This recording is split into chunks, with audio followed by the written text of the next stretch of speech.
let's begin with prayer.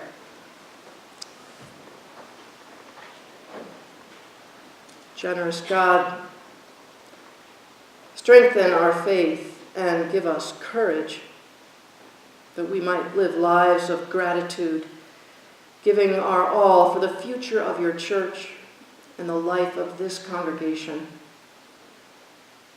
Now may the words of my mouth and the meditations of all our hearts be acceptable in your sight, O Lord, my rock and our Redeemer. Amen.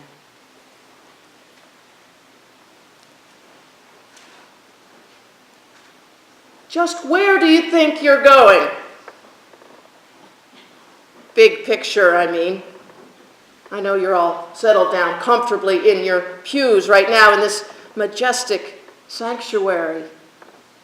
But looking forward in faith, let me ask you, just where exactly do you think you're going?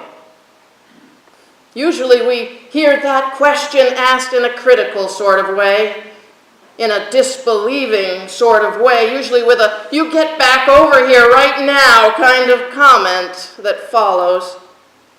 Like when a teenage daughter tries to walk out the door on a Saturday night wearing a micro mini skirt, a way too low-cut tank top, and no jacket in November, for goodness sake. Then, as shocked parents, it is well within our bounds to ask, just where do you think you're going dressed like that?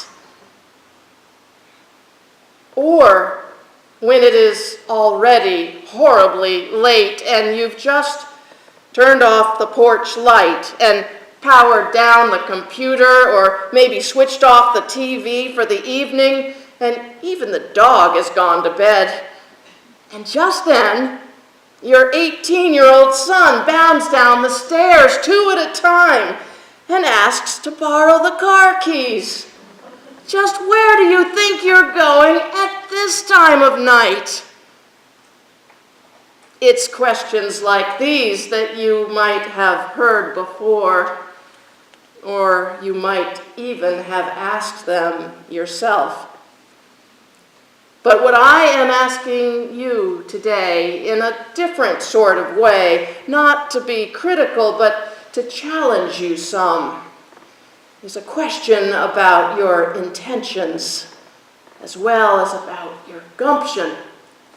It's a question to see if you are courageous and strong, like our hero Joshua, or willing and able, like the Lord's servant priests, or faithful to God, like we all try to be. So think for a minute and decide for yourselves. Just where do you think you're going, people of Old First? I know you've been busy. I've heard how your elders have become a regular preaching team and done remarkably well, I've been told as well. And then you've had some pulpit supply, that motley collection of preaching professionals that you've brought in.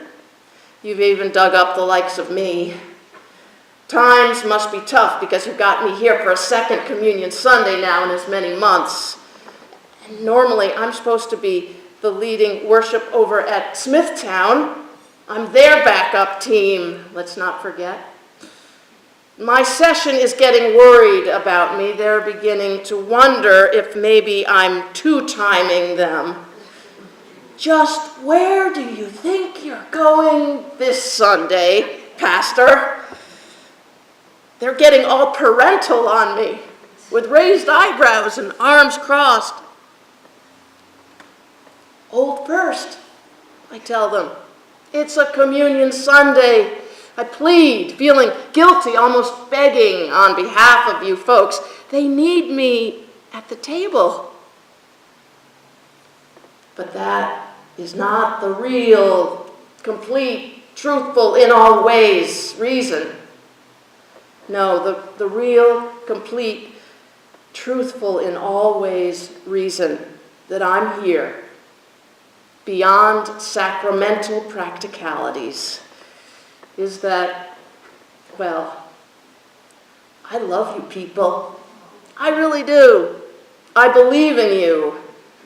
And I have a feeling, a growing feeling, that you know in your heart of hearts exactly where you're going. Maybe not all of you can believe it quite yet, but you're going. You're on your way. And I'm here to encourage you along. I imagine it was the same for Joshua. That autumn day, early in the morning, probably a Sunday, cool and crisp, just like today, there he was, young Joshua, with 40,000 of his fellow lost and wandering Israelites on the edge of the wilderness, on the cusp of deliverance. The promised land lay just ahead, just over the river Jordan, just within reach. He could see it with his own eyes. He knew where he was going. He was following God's lead. He was following Moses' example. He was following God's crazy, optimistic call to lead the entire nation of Israelites to the promised land of Canaan, just across a massive river that had flooded its banks. That's why I say I believe you know where you're going as well.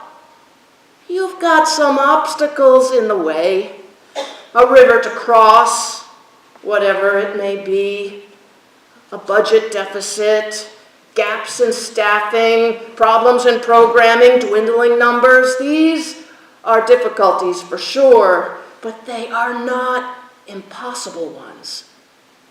You've shown what you can do before. You've made this church on the hill one of the strongest on Long Island.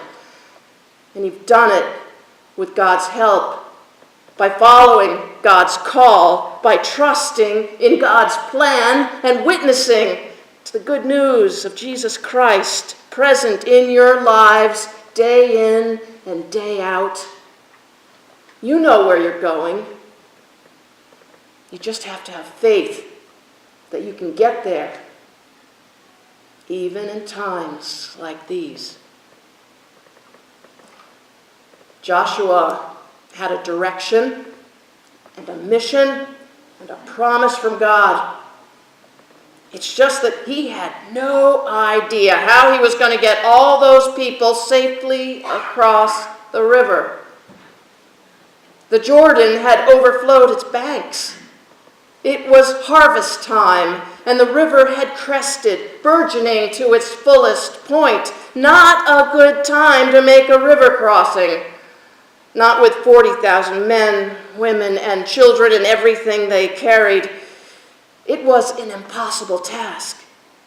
It must have sounded like pure folly when Joshua got up bright and early that morning and said to his people, "Pack up your belongings, clean yourselves up. We're heading across the river to the promised land." And then he added this zinger: "The Lord will do wonders among you." Just where does he think he's going? The people must have asked. There's a flooded river in the way. What's he on about? But in fact, these were a people of deep faith. They trusted in the wonders of the Lord, and they trusted in Joshua. Even though Joshua was new to leadership, they understood he'd been called by God. You might remember Joshua as the one who fought the battle of Jericho when the walls came tumbling down without a spear thrown. That's what comes next after the river crossing, when the people already inhabiting the promised land melt away in fear. That was God's doing too. But first, Joshua had to come into his own as a leader of his people. This was his first day on the job. But he was strong and very courageous because God was with him. And God is with you too. It's a new beginning, a new era, new leadership, and the end of wandering in the wilderness. The 40 years of eating manna will now be brought to a close, and the promised land, rich in milk and honey, will soon belong to the Israelites, if only they can get there. Moses has died, but not before appointing Joshua to be his successor. Now God commissions this young man, Joshua, whose name means he who saves, to lead God's people across the Jordan and into the promised land. I command you, the Lord said to Joshua, be strong and courageous. Do not be frightened or dismayed. I will not fail or forsake you.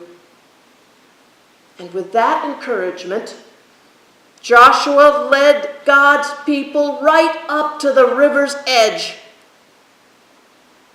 So too for Old First, right up to the river's edge. A new era beckons, a new beginning. Everything is possible. God is near. You will not be forsaken. There will be a new pastor for your people. There will be a new vision and new hope, even as you face these anxious days of in-between. You're not on your own. God will do wonders among you too. It may take a leap of faith, an act of believing, but there is a path ahead, even at the river's edge, even when you may be asking yourselves, just where do we think we're going? And how in the world are we ever going to get there from here? What Joshua knew then, and what the Israelites learned in fleeing Egypt, past the parted waters of the Red Sea, and through those 40 years of wandering in the wilderness, is a small but powerful lesson. It's simply this. When you find yourself lost in the wilderness, don't stop there. Don't pitch your tents in limbo. Don't put down roots in no man's land. Don't hunker down in the sand. When you're lost in the wilderness, keep on moving. It's the only way you'll ever make it out to the other side. You may find yourselves pushed right up close to the swirling river's edge, but the promised land awaits. The new era, the new beginning, the new leadership, the new Old First. And at some point along the way, usually about now, when you can see the promised land on the horizon, when you just get a glimpse of that light at the end of your dark tunnel, when you've called a new pastor but you're still living off pulpit supply, that's when you must cross that wide river.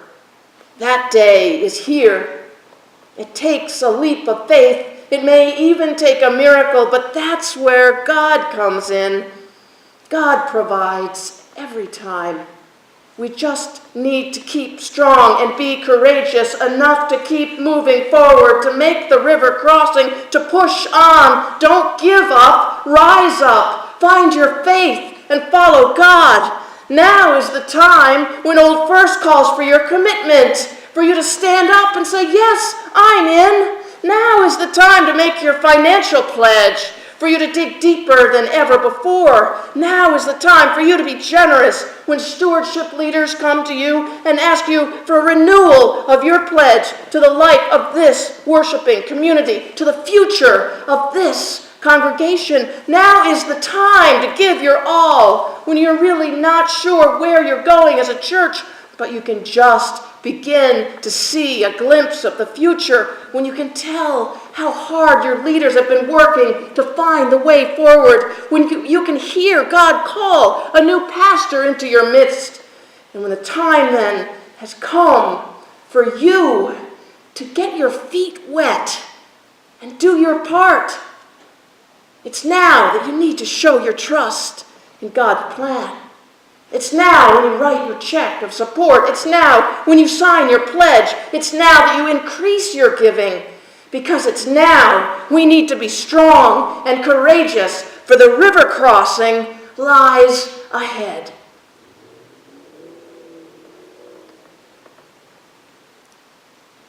It was there, at that precarious place, between the wilderness and the river's edge, where Joshua said to the Israelites, "Draw near and hear the words of the Lord your God. The ark of the covenant of the Lord of all the earth is going to pass before you into the Jordan. And when the soles of the feet of the priests who bear the ark of the Lord rest in the waters of the Jordan, the waters flowing above shall be cut off. They shall stand in a single heap." It was like the parting of the Red Sea all over again, but this time it was the heaping up of the river Jordan, bursting at its banks, engorged with water from the rainy season. It would be all the more impressive that at the touch of priestly feet, the feet of priests who bore on their shoulders the Ark of the Covenant, the holy resting place of God and God's promise to God's people, that even these burgeoning waters would stop mid-flood and back up in a heap, leaving dry ground for the people to cross over to Jericho, to the land of promise, to the future of their people.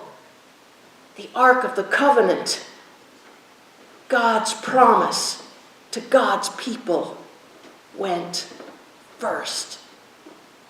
It was then for the people to rise up and follow. God always goes first. It is then for us to have faith and follow God. Rise up and follow. Rise up and follow. The time has come, Old First, to rise up and follow. In faith, we follow God. Rabbinic Midrash commentary on this river crossing text teaches us that the most faithful of all the Israelites crossing the Jordan that day must have been the first priest to set foot in the water.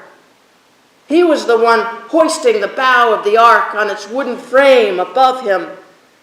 For that first priest, the first to get his feet wet, perhaps for him, the water did not recede right away. Perhaps it took a little time for all that water to roll back and pile up into a heap.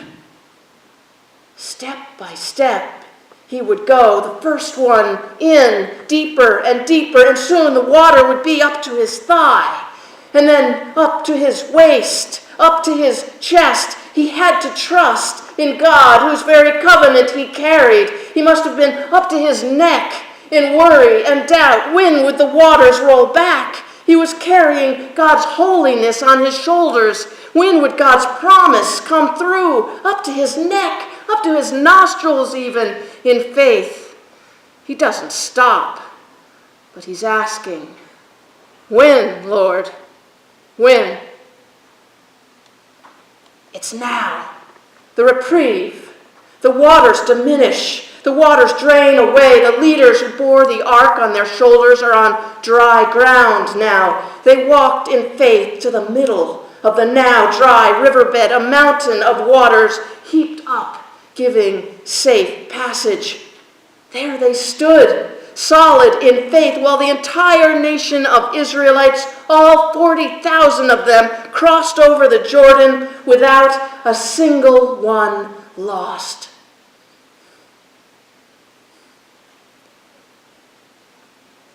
Just where do you think you're going? Where are you going next? Ask yourself. Find your answer. Act on it. Will you be following God's footsteps today? Following the leadership of your church toward the promise of tomorrow? Will you be pledging to your church in gratitude? Investing in the future of Old First because you truly believe that there is a future here. It's a new beginning, a new era, a new day. I know where you're going, and I'm here to encourage you along. You're leaving the wilderness, my friends. You're out of the woods. You're coming out of exile starting right now. You're heading home. And it begins right here. Right now, at the Lord's table, today, the feast of God for the people of God. The Lord will do wonders among you. Have faith. Rise up and follow. The Lord awaits. Amen.